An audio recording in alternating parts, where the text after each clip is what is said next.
एकम शास्त्रम, एक ही शास्त्र गीता सब ज्ञान देने में सक्षम है।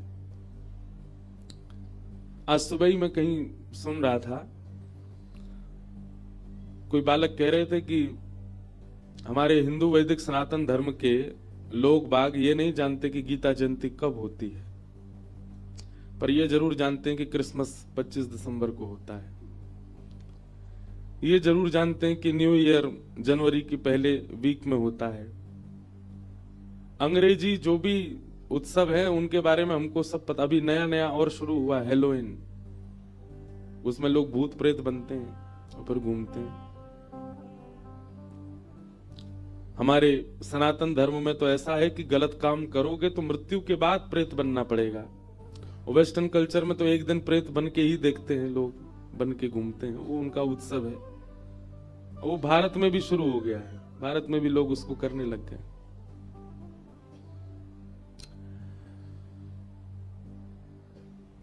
सबसे बड़ा परिवर्तन करने की आवश्यकता है हमारे स्कूलों को।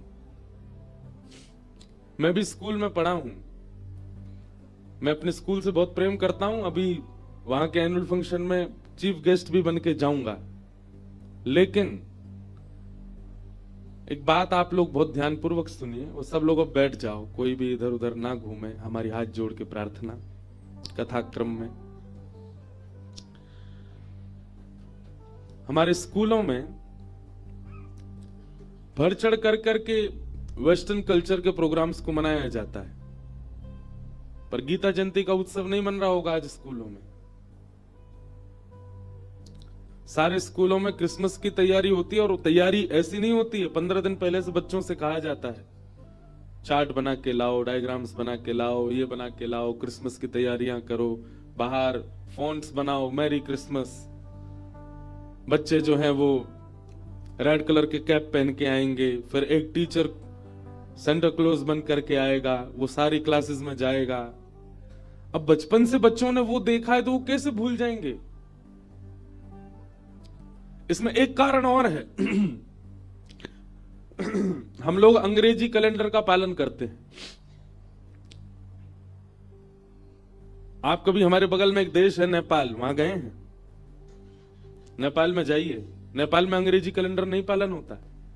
वहां आप किसी व्यक्ति से पूछेंगे कि आज क्या है, तो वो तिथि बताएगा, आज ये तिथि है, आज ये मास चल रहा है। आप किसी से पूछेंगे तुम्हारा जन्मदिन कब आता है, वो आपको ये नहीं बोलेगा कि 11 जनवरी को आता है या आदि, वो अपने तिथि के अनुसार बनाएगा। श्रावण कृष्ण नवमी ऐसे बोलेंगे नेपाल के लोग। नेपाल में जाके आप गाड़ियों के प्लेट नंबर भी पढ़ोगे तो हिंदी में ही संख्या लिखी होती है वहां पर। हम लोग किस बात की आजादी मानते हैं अपनी, कि हम आजाद हो गए। हम आज तक तो वही सब पालन कर रहे हैं जो अंग्रेज देके गए। अब गीता जयंती हर दिन हर वर्ष बदलती है। क्यों? क्योंकि वो दिन के आधार पर नहीं, तिथि के आधार पर। अब तिथि जानते होंगे तो बच्चों को पता होगा ना। लेकिन हमारी प्रार्थना है, माता पिता तो आजकल भोले हो गए बेचारे, वो तो नहीं बदलाव कर सकते बच्चों में, पर बहुत बड़ा प्रभाव पड़ता है। हमने अनुभव किया है स्कूल में होने वाली एक्टिविटीज का बच्चों पर। अभी एक जलंधर नहीं, लुधियाना का एक स्कूल था, उस स्कूल के सारे बच्चों को टूर पर लेके आए वृंदावन, और वृंदावन लेकर के आए, पूरे रास्ता कथा सुनाते लाए, कीर्तन सुनाते लाए, वृंदावन में लाकर के संतों के दर्शन कराए। हमारे पास भी लेके आए बच्चों को, देख करके अच्छा लगा। ऐसे परिवर्तन जब स्कूल्स में होते हैं ना, तब मैंने ये अनुभव किया कि माता पिता का शिक्षा देना, माता पिता का पढ़ाई कराना, माता पिता का रोकना टोकना या व्यवस्थाएं संभलवाना, उसका प्रभाव जितना बच्चे पर पड़ता है उससे कई गुना ज्यादा स्कूल में जो एक्टिविटीज होती हैं उसका पड़ता है।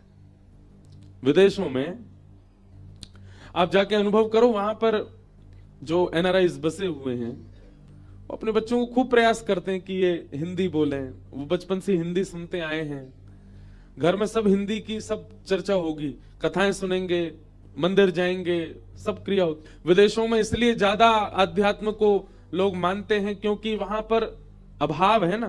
भारत में तो आपको हर 10 कदम पे एक मंदिर मिल जाएगा। भारत में तो हर दूसरी गली में कथा होती मिल जाती है। विदेशों में अभाव है, इसलिए विदेश में रह रहे बसे हुए लोग, उनको पता चले कि कोई कथा होने वाली है तो वो लोग आते हैं। क्यों? बहुत कम होती है वहां पर, मंदिर बहुत कम है, इसीलिए वहां अभाव के कारण लोग बाग धर्म का पालन करते हैं। पर फिर भी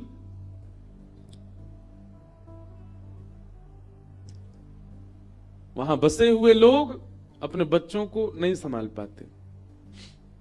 ऐसा नहीं है कि सब लोग बिगड़ जाते हैं, पर अगर हमसे पूछे, हम तो बहुत जाते रहते हैं, तो 75-80% हिंदू वासियों के बच्चे वो हिंदी नहीं बोलते, जबकि बचपन से हिंदी सुनते आए हैं। वे लोग कल्चर का पालन नहीं करते, जबकि बचपन से सब देखते आए हैं। इसका मतलब क्या है कि घर की व्यवस्था चाहे जैसी भी हो, विद्यालय और ये जो कॉलेज यूनिवर्सिटीज हैं, इनका प्रभाव बहुत पड़ता है बच्चों पर। आज गीता जयंती है, यही क्रिसमस होता, यही न्यू ईयर होता, पूरे देश की छुट्टी होती। एयरपोर्ट अभी से सजने शुरू हो गए होंगे, अगर देखना जाकर के आप दिल्ली का, बंबई का, कलकत्ता का, बड़े बड़े एयरपोर्ट, वहां पे बाहर अभी से ही गुलाबी गुलाबी तैयारियां हो गई होंगी, मैरी क्रिसमस लिखा होगा, जबकि अभी बहुत दिन है।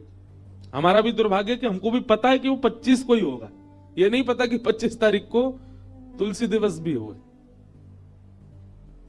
सबसे बड़ा दिन माना जाता है। और हम लोग फिर 15 अगस्त को झंडा फहरा के इंडिपेंडेंस डे मनाते हैं कि हम लोग स्वतंत्र हैं। बुरा नहीं मानिएगा, हम धोती ही पहनते हैं, हम कुर्ता ही पहनते हैं, हम बगलबंदी ही पहनते हैं, हम खेलने जाएं, डोलने जाएं, विदेश जाएं, अपने देश में रहें, ऐसे ही रहते हैं। असली स्वतंत्र तो हम हैं कि हमने अपने कल्चर के वेशभूषा अभी तक नहीं छोड़ी, अभी भी उसका पालन कर रहे हैं। भले ही ऊपर कोट पहन लेते हैं, भले ही ऊपर स्टॉल डाल लेते हैं, भले ही वेस्टर्न कल्चर की कुछ चीजें पहन लें, पर भीतर तो धोती ही है। ये धोती हमारी राष्ट्रीय वेशभूषा है, भारत की वेशभूषा है। दुर्भाग्य से आजकल के भारतीय लोग धोती वाले को देख करके भी हंस जाते हैं, तो ये क्या पहन रखा है। हम बाइक चलाते हैं, वो भी धोती पहन के चलाते हैं, क्रिकेट खेलने जाते हैं, धोती पहन के ही खेलते हैं। हमारी व्यवस्था पूरी परिवर्तित कर दी गई और हम गौरव से कहते हैं कि हम स्वतंत्र हैं। हमारे 2 नेत्र हैं, रामचरितमानस और गीता। आज गीता की अद्भुत प्रादुर्भाव दिवस है। आज लोगों को नहीं पता उसके बारे में।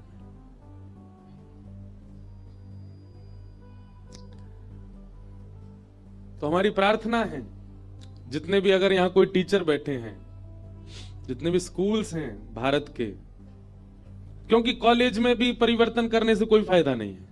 हम जाते हैं कई कॉलेज के सेमिनार्स में, लेक्चर देने, वहां भी बच्चे, अब निर्माण तो स्कूल में ही होता है, वहां परिवर्तन बहुत जरूरी है। कुछ ना भी करें, कम से कम हमारे स्कूल्स के जो व्यवस्थाएं हैं वो ऐसी हो जाएं कि कम से कम गीता जयंती, ऐसे उत्सवों को तो श्रेष्ठ मन। आप देखो, दशहरा लोग मनाते हैं, रामनवमी लोग मनाते हैं, जन्माष्टमी लोग मनाते हैं, वह सब मनाना। आप ठाकुर जी का जन्मोत्सव मना रहे हो, आप विजयदशमी उत्सव मना रहे हो, आदि आदि मना रहे हो, पर इन सब को मनाने का कारण क्या है? वो तो गीता में लिखा है ना, उसका उत्सव तो मनाना आवश्यक है। एक प्रकार से यदि मैं कह दूं तो कोई अतिशयोक्ति नहीं। गीता जयंती का मतलब किसी ग्रंथ की जयंती नहीं है। गीता जयंती मतलब शब्द रूपी कृष्ण की जयंती है। हम लोग जन्माष्टमी के दिन श्री कृष्ण जन्माष्टमी मनाते हैं, कृष्ण प्रकट हुए, पर आज के दिन श्री कृष्ण की वाणी प्रकट हुई, वांग में श्री कृष्ण प्रकट हुए।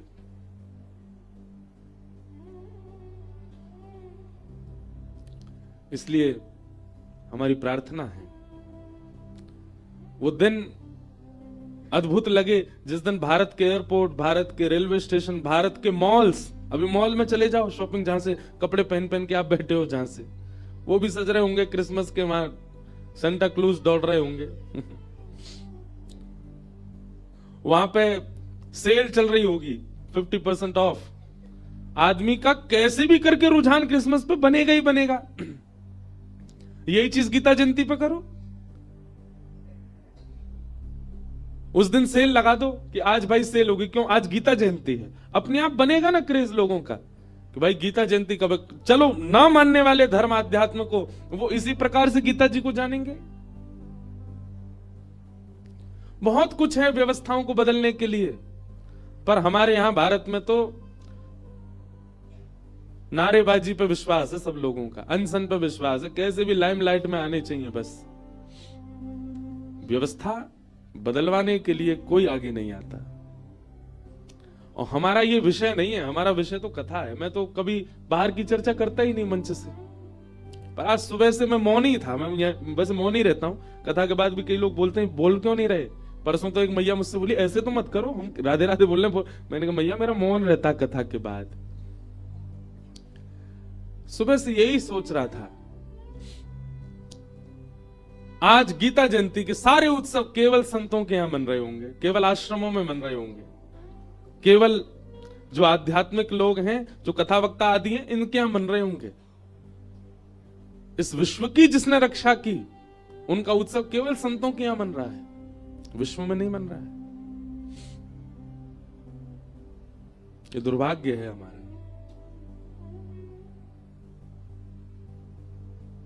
इसलिए हमारी प्रार्थना है, माता पिताओं से तो नहीं कह सकते, नहीं बदलेंगे माता पिता। वो बेचारी अपनी तरफ से बहुत कर रहे हैं कोशिश। परिवर्तन तो स्कूलों से ही हो सकता है।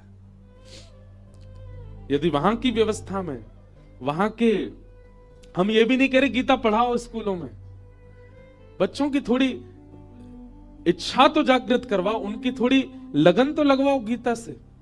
वो कैसे होगा? ऐसे ही करना पड़ेगा। अब होता है गीता जयंती पर बहुत स्कूलों में होता है, पर सब में नहीं होता। क्रिसमस सब जगह होता है, न्यू ईयर सब जगह होता है, गीता जयंती भी सब जगह हो। हमने अभी अभी एक ग्रंथ मंगाया, गीता प्रबोधिनी।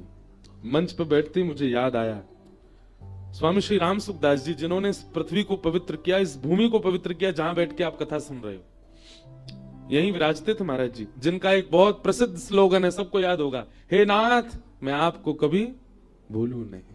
स्वामी श्री राम सुखदास जी महाराज, ये गीता भवन में यहीं इन्हीं वृक्षों के नीचे बैठ करके महाराज जी ने साधना की। उनके द्वारा, आज हम पहली बार मंच से कह रहे हैं, उनके द्वारा लिखित मतलब भगवत गीता का एक तो सीधा अर्थ, और फिर उसके बाद स्वामी जी का जो उसके प्रति भाव है, दृष्टिकोण है, अगर वो सूक्ष्म रूप में देखना हो तो आप गीता प्रबोधिनी, गीता प्रेस गोरखपुर की आज ही खरीदिएगा। आज गीता जयंती है, और खरीदने के बाद नित्य 4 श्लोकों का अर्थ पढ़िए। श्लोक का सीधा अर्थ, और फिर स्वामी जी की भावना क्या है उस श्लोक के प्रति। आपको अनेक प्रश्नों के उत्तर मिल जाएंगे। हम वैसे गीता प्रवचन करते नहीं, लेकिन कभी कभी गीता जी का आश्रय लेकर के कथाओं में कई भाव कहते हैं। श्रीमद् भगवत गीता में अनेक श्लोक ऐसे हैं जो वैसे तो पूरी गीता ही करणीय है, अपने जीवन में उतारने योग्य है, परंतु 2 युगल श्लोक हैं भगवत गीता में। युगल श्लोक बोले तो मतलब एक बोलेगा तो दूसरा संग में बोलना ही पड़ेगा, नहीं तो वो पूरे नहीं होंगे। और उस श्लोक का इतना सुंदर अर्थ है, सब लोग मेरे साथ में, अब बोल तो कैसे पाओगे, याद तो होंगे नहीं, पर हम ही बोल देते हैं। ध्यायतो विषयां पुंस संगस्तेषुपजायते संजात संजायते कामा कामात् क्रोधोऽभिजायते क्रोधात् भवति सम्मोहात् सम्मोहात् स्मृतिविभ्रमात् स्मृति भ्रंशात् बुद्धिनाशो बुद्धिनाशात् विनश्यति। भगवान ये श्लोक पता है कैसा श्लोक है? हर व्यक्ति को अपने वॉलपेपर पे, अपने फोन के वॉलपेपर पे श्लोक लिख के रखना चाहिए। वॉलपेपर लगाओ उस श्लोक का, अपने फोन का जो कवर होता है उस पर पीछे लिखो, नित्य इस श्लोक को देखो। भगवान आपको नाश से, विनाश से बचने का कारण बता रहे हैं इस श्लोक में। भगवान कहते हैं व्यक्ति के सर्वनाश का कारण क्या है, ये पूरा भगवान ने एक साइकिल बताई है इन दो श्लोकों में। बहुत ध्यान से सुनिएगा। ध्यायतो विषयाम पुंस, हमारे विनाश का सबसे पहला बीजारोपण कब होता है? सब लोग इधर देखिएगा और जो सो गए उनको उठा दीजिएगा। हमारे विनाश का सबसे पहला बीजारोपण कब होता है? जैसे ही हम विषय का ध्यान करते हैं। विषय का मतलब, मान लीजिए आप पीते नहीं हैं, आप खाते नहीं हैं, आप कुछ गलत करते नहीं हैं, लेकिन आप सोच रहे हैं कभी पी के देखूंगा होता क्या है। ठाकुर जी कहते हैं जिस दिन आपने ध्यान किया, ध्यायतो विषयाम पुंस, मेरे सारे मित्र धुआं उड़ाते हैं, एक बार मैं भी तो देखूं। अब आपने किया नहीं है, वो केवल सोचा है। भगवान कहते हैं जैसे ही आपके ध्यान में विषय आता है, बीजारोपण उसी समय हो जाता है। अब वही लेके जाएगा आपको विनाश तक। ध्यायतो विषयाम पुंसः संगस्तेषुपजायते, विषय का ध्यान करने से उसमें संग करने की इच्छा प्रकट होती है। उसको भोगने की इच्छा कहां से प्रकट हो जाती है? हमने सुना है मदिरा बहुत कड़वी होती है, लेकिन व्यक्ति कितने चाव से पीता उसको। क्यों? क्योंकि कभी ना कभी उसने ध्यान किया था। ध्यायतो विषयाम पुंसः, विषय का ध्यान करते ही वो ध्यान ही एक दिन उसके संग तक ले जाएगा।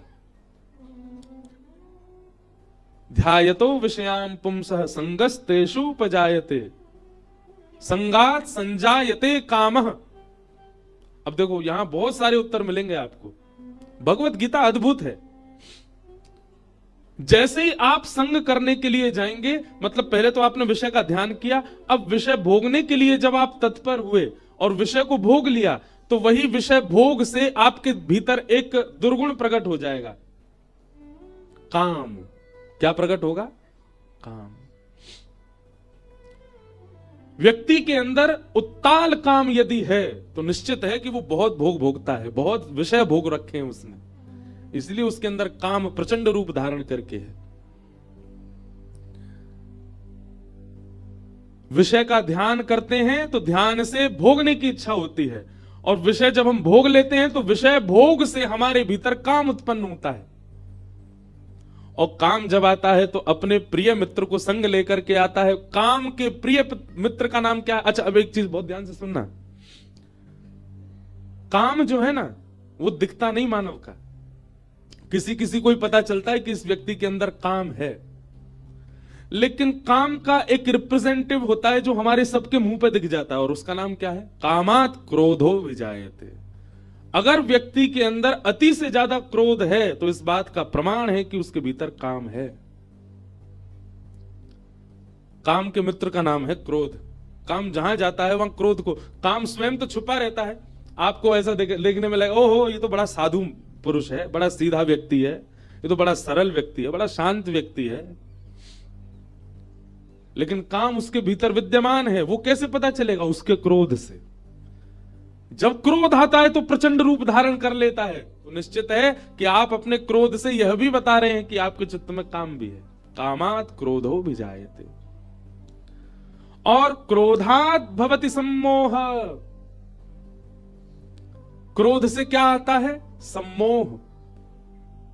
एक तो होता है मोह और एक होता है सम्मोह। सम्मोह मतलब प्रकष्ट मोह, भयंकर मोह।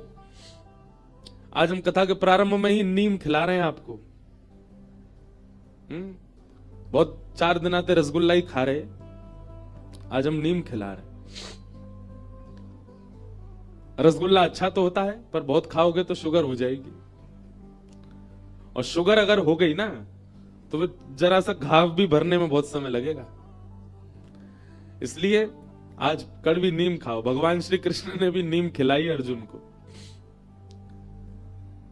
क्रोधात भवति सम्मोह, क्रोध से क्या होता है? मोह उत्पन्न हो जाता है, सम्मोह अत्यंत प्रकट मोह हो जाता है। और मोह से क्या होता है? क्रोधात भवति सम्मोह, सम्मोहात स्मृति विभ्रम। सम्मोह से क्या होता है? बहुत ध्यान से सुनिएगा।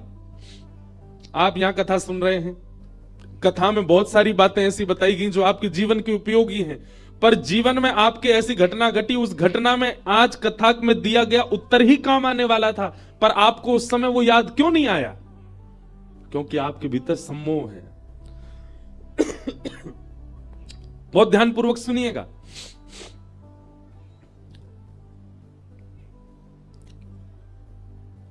ज्ञान सुनना बड़ी बात नहीं है, पर जरूरत समय पर ज्ञान जो सुना है वो काम आ जाना, ये बड़ी बात है। वो काम नहीं आता,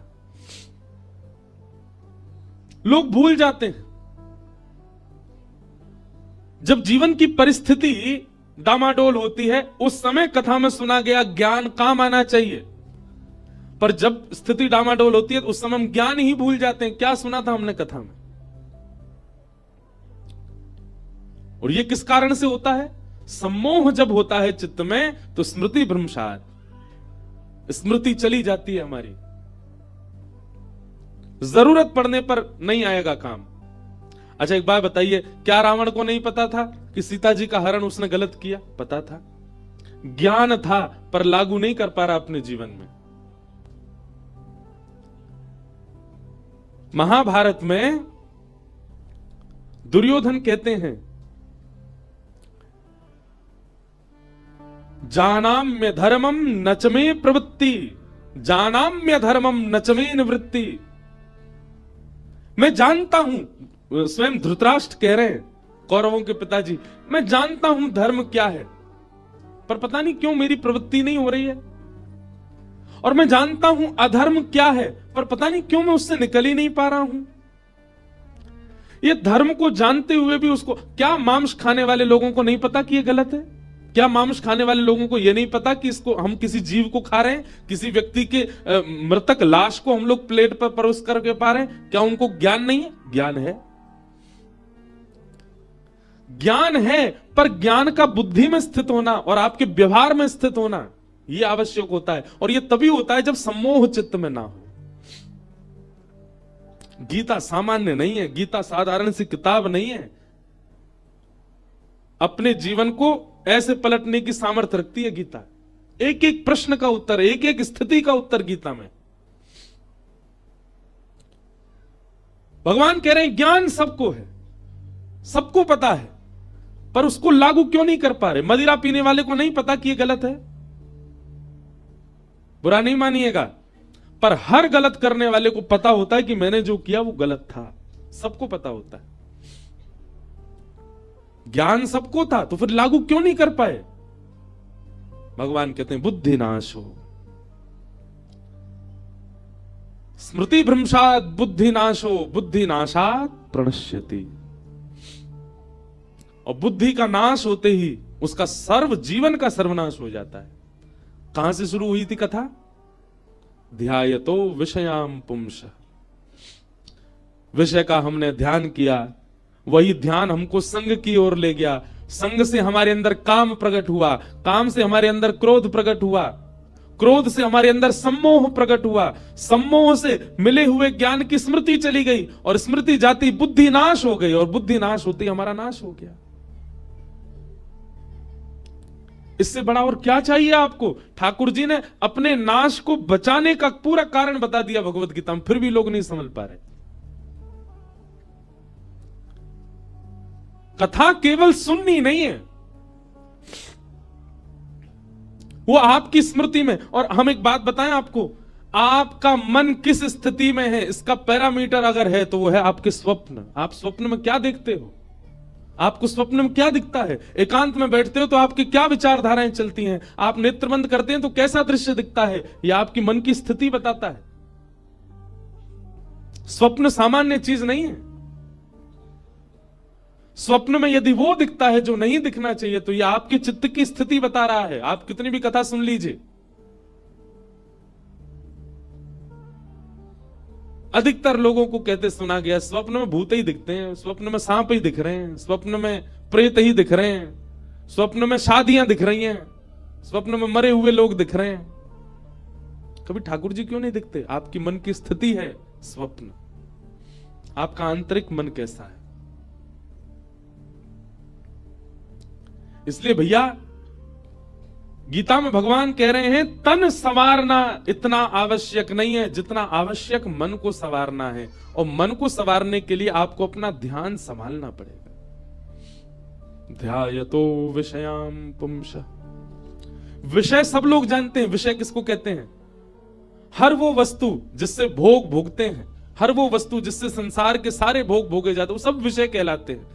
हर वो वस्तु जिससे आप अपने समाज से, अपने धर्म से, अपने सनातन भाव से, अपने भगवत भाव से दूर होते हो, वो सारी विषय वस्तु कहलाई जाती। उसका ध्यान भी नहीं करना है, कितना कठिन काम है। क्योंकि विषय का ध्यान ही आपको नाश की ओर ले जाएगा। और यदि आपके अंदर क्रोध बढ़ रहा है, क्रोध की मात्रा बहुत ज्यादा हो गई है, किसी के जरा से दो शब्द कहने पर मचल जाते हो, बिखर जाते हो, उछल जाते हो, तो आप यही समझ ली ना, ये जो साइकिल ठाकुर जी बता रहे इसी में बीच में ही हो आप। एक स्वरूप बन जाता है। कथा करते करते मैं अपना अनुभव बता रहा हूं, मैं कोई प्रशंसा के रूप में नहीं, पर कथा करते करते एक अनुभव हो गया है। अब कोई बात विवाद कुछ होता है ना, कभी परिवार में या कोई रिश्तेदार में या कोई मित्रों के बीच में, तो शांत रहने का मन होता है, ना बोलने की इच्छा होती है। पहले ऐसा होता था, कहीं पैसे ज्यादा खर्च हो गए, कहीं नुकसान हो गया तो रात में चिंता हो जाना, परेशान हो जाना, अब क्या करेंगे, अब कैसे करेंगे, ये तो बहुत गड़बड़ हो गया, ऐसा तो सोचा ही नहीं था। अब ऐसी स्थिति हो गई, कहीं कुछ अगर कोई एक भाग जीवन का कुछ गड़बड़ाता है तो मन में एक स्थिरता आ जाती है, कोई बात नहीं, ठीक है। और मुझे लगता है कि यही कथा कहने का एक लाभ मिल रहा है कि जीवन धीरे धीरे अपने आप सम होता जा रहा है, स्थिति स्थिर होती जा रही है। आपके व्यवहार में, स्वभाव में, बुद्धि में, विचार में कथा का परिणाम दिखना चाहिए। केवल कथा सुनने आ जाते हैं उससे काम नहीं चलेगा। आपका व्यवहार, विचार, स्थिति को कैसे संभालते हैं आप, उसमें पता चलता है कि कथा लग रही है कि नहीं जीवन को। ऐसी गीता जी का आज जयंती महोत्सव है। मुझसे कई बार इंटरव्यूज में पूछा गया कि आप आज के युवाओं को क्या कहना चाहते हैं। मैंने हर जगह एक ही बात कही, गीता में सबसे सुंदर श्लोक है भगवान का, असोच्यान्नन्म सोचस्त्वम। भगवान कहते हैं अर्जुन, तुम जिस चीज का चिंतन करके बहुत चिंता कर रहे हो, जिस चीज का चिंतन करके, चिंता करके तुम स्थिर हो गए हो, वो चिंता करने का विषय ही नहीं है, उसको चिंतित मत करो। आज के बाद कभी भी चिंता हो, बेटा की हो गई, बेटी की हो गई, पत्नी की चिंता हो गई, परिवार की चिंता हो गई, कई लोगों को तो यही चिंता हो जाती है कि आज हमारे मन की पसंद की दाल नहीं बनी, यही चिंता का कारण है। जब भी चिंता हो तुरंत नेत्र बंद करके विचार करना, असोच्यान्नन्व सोचस्त्वम। मैं जिस चीज की चिंता कर रहा हूं वो चिंता का विषय ही नहीं है, और स्वयं को संभालो, निकालो उस चीज से आगे।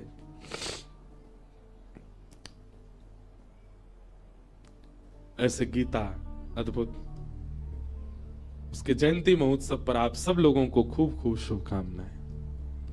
पर ऐसी कोरी शुभकामना नहीं देना चाह रहा था मैं चाहता हूं कि आप सब लोग ऋषिकेश आए हैं। आज हमारे कहे से सामान्य गीता नहीं, गीता प्रबोधिनी स्वामी श्री रामसुखदास जी के द्वारा जिसमें अर्थ वर्णित किए गए हैं, पढ़िए। और गीता एक बार में समझ में कभी नहीं आ सकती। आप अर्जुन थोड़े ही हो। अर्जुन का अर्थ क्या है? अर्जनात अर्जुन, जो अर्जन करना चाहता है, इकट्ठा करना चाहता है, उसको अर्जुन कहते हैं। इकट्ठा करने का मतलब धन नहीं, संपत्ति नहीं, जो ज्ञान इकट्ठा करना चाहता है। एक प्रकार से अगर दूसरी भाषा में कहूं, जिसके अंदर जिज्ञासा की पराकाष्ठा अतीत में है, उसको अर्जुन कहते हैं। गीता जब भी पढ़िए, जिज्ञासु बन के पढ़िए। गीता का दूसरा नियम सुनिए, गीता जब भी पढ़िए, अब आप पाठ के क्रम से पढ़ रहे हो तो पहले पृष्ठ से पढ़ो, पर हम अपना एक तरीका, एक बार तो पूरी पढ़ लो, पर उसके बाद एक अध्ययन जब आद्योपांत हो जाए, उसके बाद कैसे पढ़ना चाहिए। कभी भी बैठो, गीता जी हाथ में लेके कहीं से भी खोलो, और कहीं से भी खोल करके अपनी उस समय की स्थिति को देखो।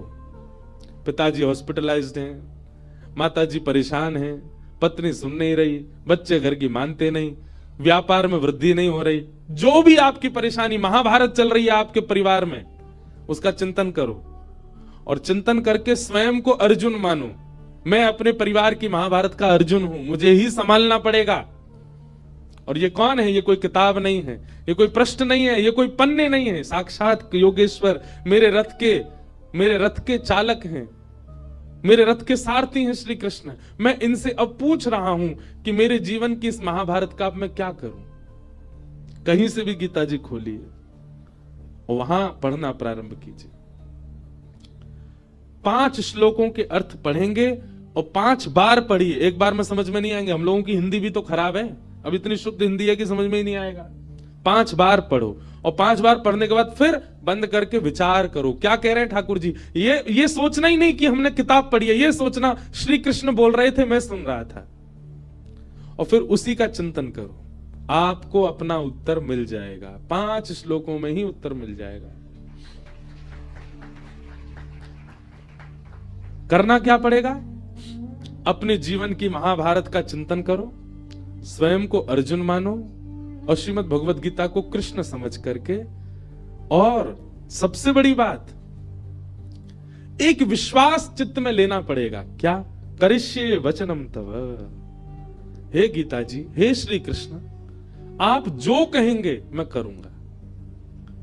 अब भले ही वहां श्लोक आ जाए, हे पार्थ, उस समय पार्थ का अर्थ अपना नाम ही लेना, हे इंद्रेश, ठाकुर जी कह रहे हैं तुम ऐसा करो। अपनी स्थिति देख करके फिर ठाकुर जी ने कहा ऐसा करो, उसको करना ही है। क्योंकि कई बार क्या होता है, हमने मन में कुछ और सोच रखा है, हमें तो ऐसा करना है, एक बार ठाकुर जी से पूछ लेते हैं वो क्या कह रहे हैं, और ठाकुर जी ने उत्तर विपरीत दे दिया, परेशान हो जाते हैं। हम तो ये चाह रहे थे, ठाकुर जी ऐसा कह रहे हैं। नहीं, करिष्ये वचनम तव। ये 3 शब्दों ने ही पूरे महाभारत के युद्ध को जिता दिया अर्जुन को। क्या? करिष्ये वचनम तव, आप जो कहेंगे मैं करूंगा, मैं किंतु परंतु विचार नहीं करूंगा। भगवान कहते हैं जो कहूंगा सो करेगा। बोले हाँ, देख ले। बोले देख लिया। सोच ले, सोच लिया। एक बार और विचार कर ले। बोले कर लिया। ठाकुर जी कहते हैं तो युद्ध च, युद्ध कर। कहां मोह के कारण अर्जुन के हाथ पांव कांपने लगे थे। रणभूमि के बीच में खड़ा होकर के अर्जुन अपने रथ बाणों को त्याग देता, मैं युद्ध नहीं कर पाऊंगा। भगवान कहते हैं कायरों की तरह बात करता है। अभी तुम मुझसे कह रहा था जो कहूंगा सो करेगा, अब क्या हुआ तुझे? अर्जुन कहता मैं इनको कैसे मारूं, ये मेरे अपने हैं, इनमें से कोई मेरा भाई है, कोई मेरे ताऊ हैं, कोई मेरे परिवार के हैं, कोई मेरे रिश्तेदार हैं, कोई मेरे गुरु हैं, मैं इनको कैसे मारूं? भगवान बोले अर्जुन तुझे मोह हुआ है, और यदि ये मोह होना था तो ये पहले ही होना चाहिए था, और यदि ये मोह तेरे चित्त में आया ही था तो तू वनवास में ही प्रसन्न रह लेता।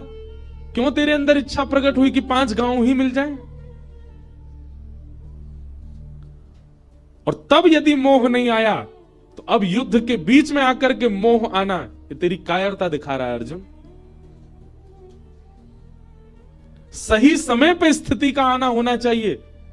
ये बात कैसी है कि बारात द्वार पे आ गई और टीका आदि हो गया, दुल्हा जैसे भीतर आया, दुल्हन बोली मैं ब्याह नहीं करूंगी।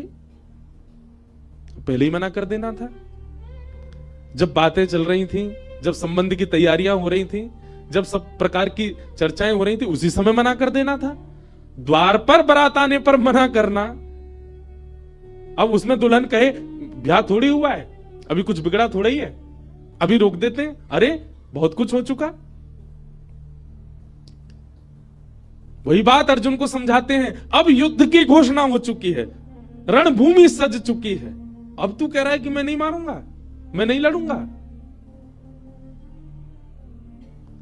अर्जुन की स्थिति पर प्रश्न मत उठाइएगा कि भगवान युद्ध करने को कैसे कह सकते हैं। वहां की स्थिति अलग है, अर्जुन स्वयं को मानिए।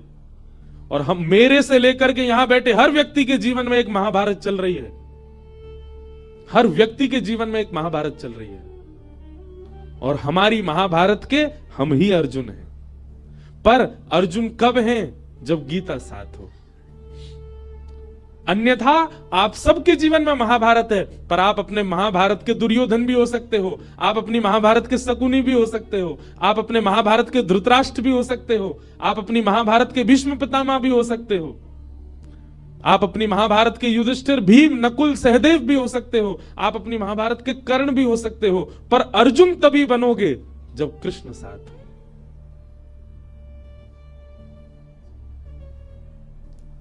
और अर्जुन बनने के लिए कृष्ण साथ हो।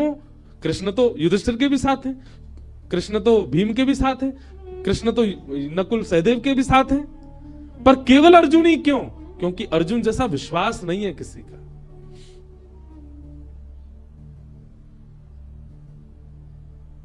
आज गीता जयंती पर गीता भवन में ऋषिकेश की इस पावन भूमि पर गंगा जी के तट पर खड़े होकर के, व्यास मंच पर बैठ के, पवित्र व्यास गद्दी पर बैठ के हम आप सबसे निवेदन कर रहे हैं, अपने जीवन का अंग बनाइए श्री गीता जी को।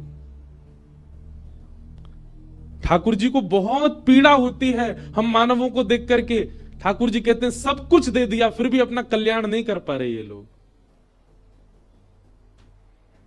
इसलिए हमारी प्रार्थना है आज गीता जयंती पर ही श्री गीता जी को अपने जीवन का अंग बनाइए और स्वयं अर्जुन बनिएगा। अर्जुन, दो स्थिति है अर्जुन की। पहला जिज्ञासु, बहुत अर्जन करना चाहता है ज्ञान को, और दूसरा विश्वास, जो ठाकुर जी कहेंगे वो करेगा। आप अनुभव करेंगे अपने जीवन में। अगली गीता जयंती पर मुझे याद करेंगे आप कि महाराज जी ने सही कहा था। श्री गीता जी ऐसी ऐसी स्थितियों से निकाल के ले जाएंगी आपको। कहां महाभारत के युद्ध में पांडवों की सेना, और कहां कौरवों की सेना नहीं थी, कौरवों का समुद्र था सेना का। और ठाकुर जी ने ऐसे पार करवा दिया जैसे कोई गाय के खुर के गड्ढे को उछल के लांग जाता है। ऐसे भैया हमारा जीवन किसी सागर से कम नहीं है। कल्याण करना है तो श्री कृष्ण के आश्रित हो जाओ। बोलो बाल कृष्ण लाल की, भक्त वत्सल भगवान की। श्री गीता जयंती महोत्सव की आप सबको शुभकामनाएं, बहुत बहुत बधाई। आइए कथाक्रम में प्रवेश करें। अब नीम खा ली, अब रसगुल्ला खाओ।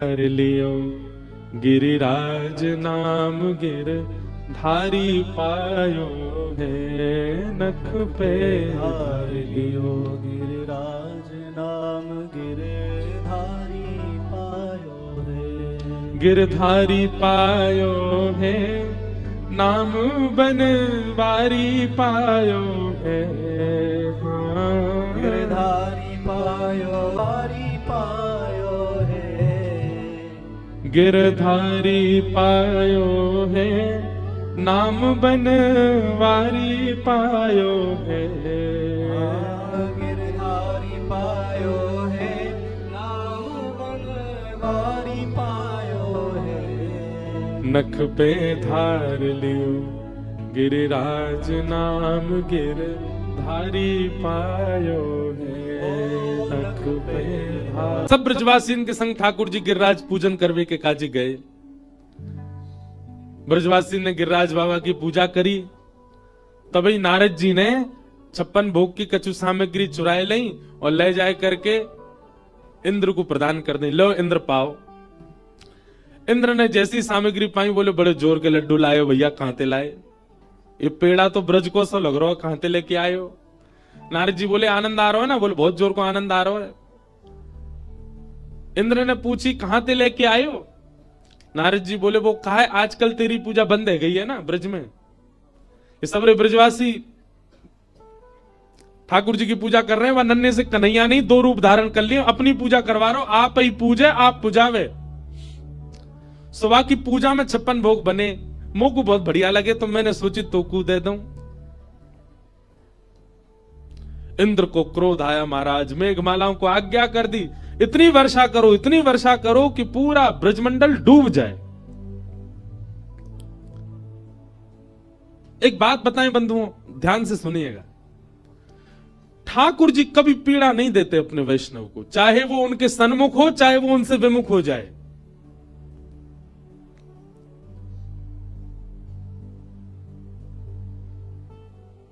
इस बात को ऐसे समझो,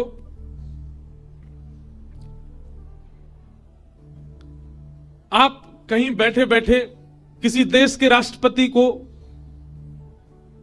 गरियाने लगो, खूब उल्टा सीधा बोलो, गंगा जी पे बैठ करके, और किसी देश के राष्ट्रपति को खूब गालियां दो, कोई फर्क नहीं पड़ेगा। पर यहीं जहां आप रहते हो वहीं के वार्ड मेंबर को गाली दे दो, क्या होगा? घर पे आ जाएगा लड़ने, अरे ऐसे कह रहा था तू हमारे बारे में, उठवा लेंगे हम। जो वार्ड मेंबर हो बुरा नहीं मानना है, यहां कोई बैठा हो तो।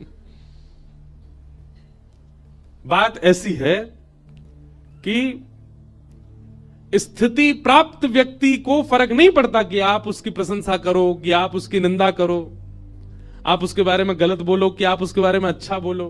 पर सामान्य स्थिति वाले व्यक्ति को बहुत जल्दी फर्क पड़ जाता है।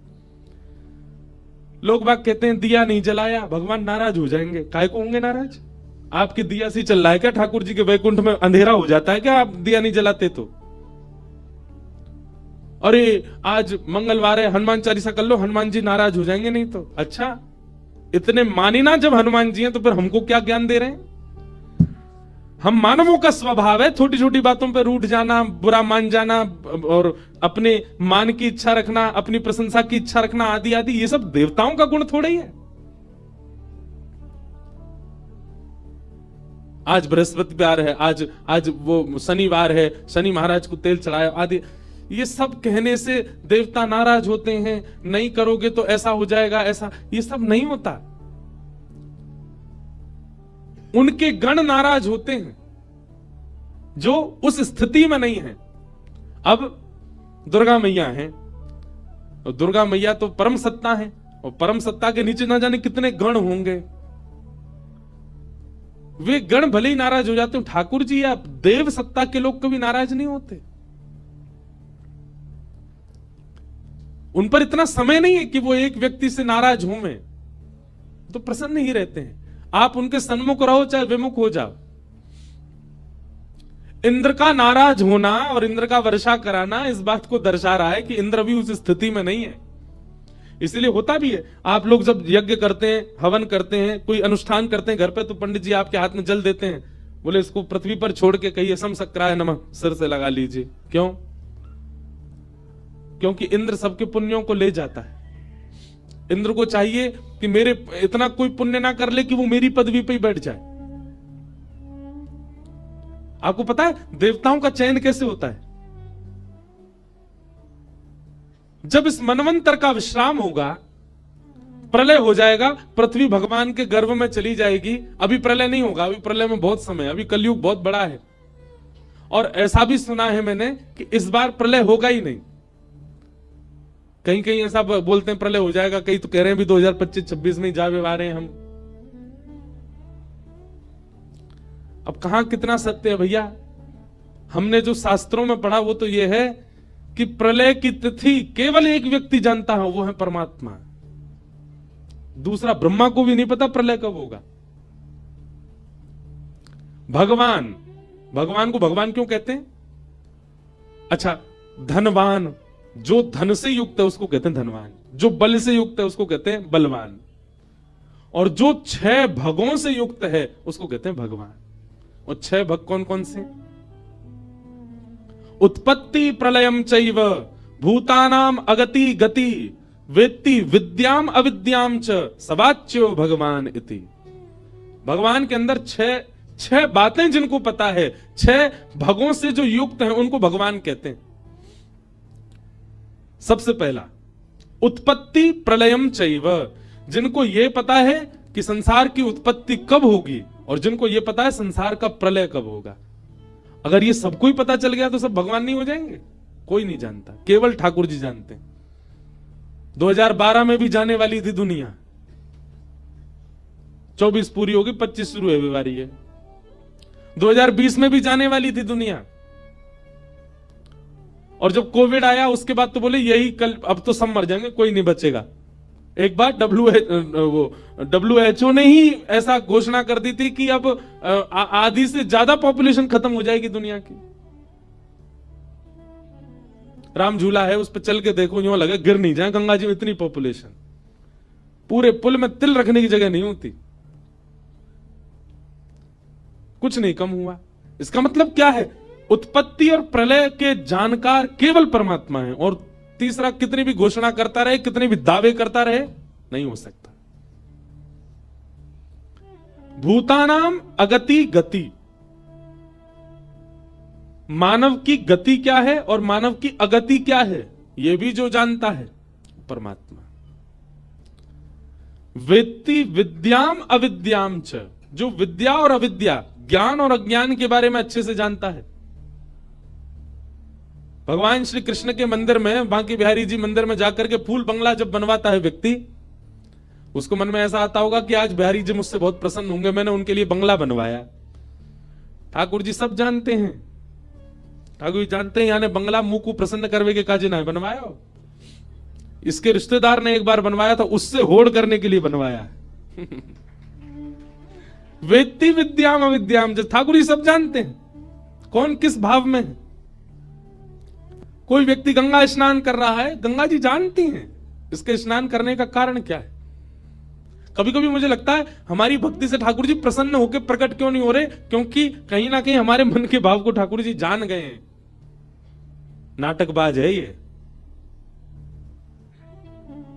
ये 6 चीजें जो जानते हैं, उत्पत्ति प्रलय, मानव की गति अगति, विद्या और अविद्या, ये 6 भग से युक्त जो है उनको कहते हैं भगवान।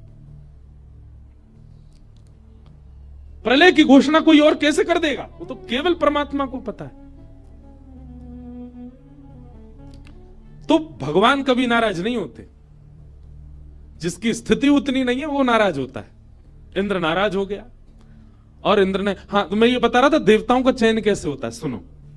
जिस समय प्रलय होगा, पृथ्वी आदि पूरा ब्रह्मांड ठाकुर जी अपने गर्भ में लेकर के शयन करेंगे, सो जाएंगे। थोड़ा सा दिमाग घुमाऊं आपका।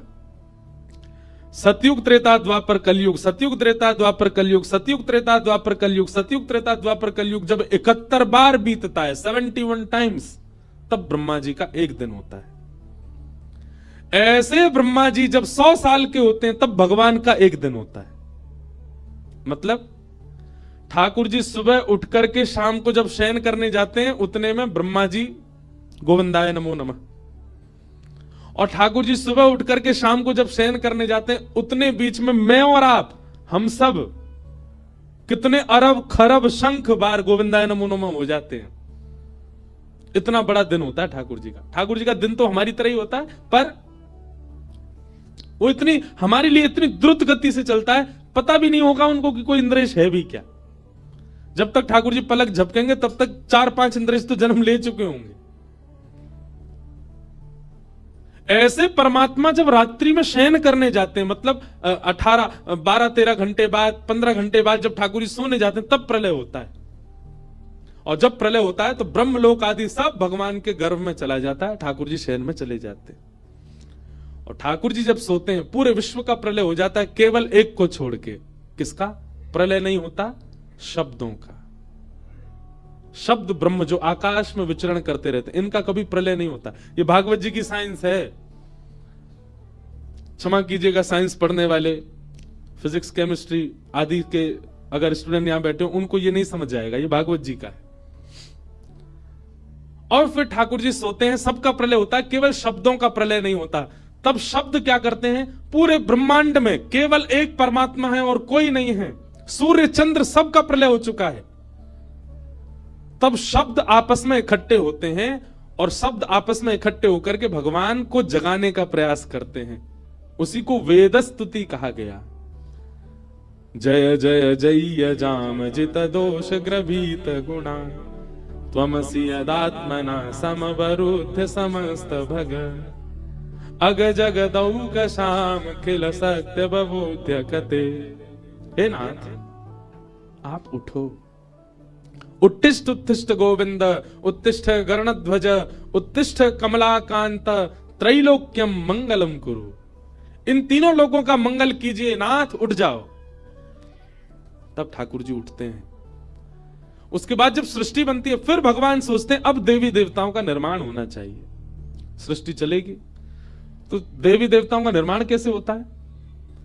पूर्व के मनवंतरों में, पूर्व के सृष्टि में हम जितने भी मानव थे, हम मानवों के पुण्य के आधार पर जिसका सबसे ज्यादा पुण्य होगा, ऐसे 33 कोटि लोगों को चुना जाएगा और फिर उनके पुण्य के आधार पर हम ही लोगों को ही देव योनियां प्रदान कर दी जाएंगी। हाँ भाई सुनो, तुम्हारा इतना पुण्य बनता है, तुम्हारे सारे जन्मों को मिला के क्या करना है? सूर्य की पदवी संभालो, चंद्र की पदवी संभालो, वरुण की पदवी संभालो, तुम इंद्र बन जाओ। इस प्रकार इन जीवात्माओं को ही देवताओं की पदवी प्रदान कर दी जाती है। तो हम जो कुछ भी पुण्य करते हैं, वह पुण्य यदि इकट्ठे होते चले गए तो कहीं ना कहीं उन पुण्यों से देव योनि हमें प्राप्त हो सकती है। अगर हम आसन के नीचे जल नहीं छोड़ते, सीधा अपना कृत्य करके उठ जाते हैं, तो वो पुण्य सीधा इंद्र ले जाता है। इंद्र कभी नहीं चाहता कि मेरी पदवी पर कोई और बैठे, इसलिए समसक्रायन हो, ऐसे स्पर्श किया जाता है। इंद्र नाराज हो गए और इंद्र ने जैसे ही मेघमालाओं को आज्ञा की, जाकर के वर्षा करो, पूरी पृथ्वी को डुबा दो, ब्रजमंडल का नामो निशान खत्म कर दो। एक तो होती है सामान्य रिमझिम वर्षा, उसने भेजी शाम्बर तक वर्षा। शाम्बर तक ऋतु वर्षा की कैसी होती है? एक बूंद हाथी के पैर के समान गिरती आकाश से। ऐसी मूसलाधार बारिश हुई महाराज, त्राहिमाम करके सब ब्रजवासी दौड़ने लगे।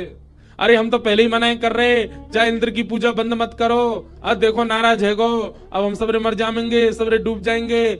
जब नंद के लाला की बात में आए गए सबरे, नेक्सो लाला 7 बरस के बालक की बात सुनकर के हमने बरसंत चली आ रही इंद्र की पूजा बंद कर दी। सब चिल्लाने लगे। ठाकुर जी बोले, बड़ी मुश्किल से तो विश्वास प्रकट किया था ब्रजवासियों के चित्त में, और ये इंद्र की करनी से सारा विश्वास धूमिल होता जा रहा है। ठाकुर जी ने घोषणा की, अरे भैया दौड़ो मत, कोई भी, सब एक जगह रुक जाओ। जिनकी शरण में आयो इनसे प्रार्थना करो, ये रक्षा करेंगे। अरे नहीं, भरोसा तो करो गिरिराज बाबा पे।